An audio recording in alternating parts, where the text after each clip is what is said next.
होय हो. हा तुमची बहीण आता भाऊबीजीला आली होती हा. तेव्हा ते तुमच्या जवळ काय म्हणत होते हो? आणि मला त्या तुमच्या जवळ रडताना पण दिसले. नेमकं काय झालं होतं?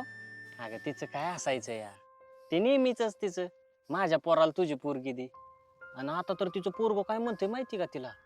ती म्हणतोय की मामाने जर पोरगी नाही दिली आता तर त्या मामाच्या प्रॉपर्टी मध्येच हिस्सा मागायचा.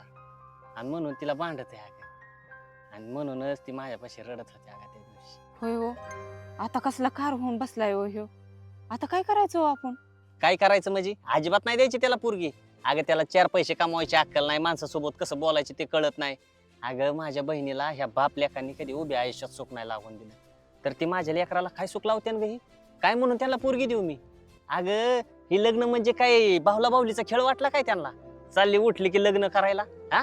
अगं माझ्या बहिणीला ह्यांनी ना इतका त्रास दिलाय ना की माझ्या बापाला आहे ना आयुष्यभर त्यांचं काम करावं लागलं, माहिती का तुला? आणि त्यांना आहे ना माझ्या प्रॉपर्टी मध्ये ना जिथं नाही तिथं हिस्सा देईन ग. पण त्यांना आहे ना माझ्या पोरीसाठी ना माझ्या दारात सुद्धा उभा करत नसतो. लक्षात घे कधी बी. नाही नाही बाई, असली माणूस घाणी माणसं आपल्या डोळ्यासमोर सुद्धा उभी नकोत हो. म्हणूनच त्यांना पोरगी द्यायची नाही. अगं माझ्या बहिणीच्या सुखासाठी ना पाहिजे तिथला हिस्सा देईन ग, पण माझी पोरगी त्यांना देणार नाही. अगं बहीण दिली ना तेवढंच बाद झालं.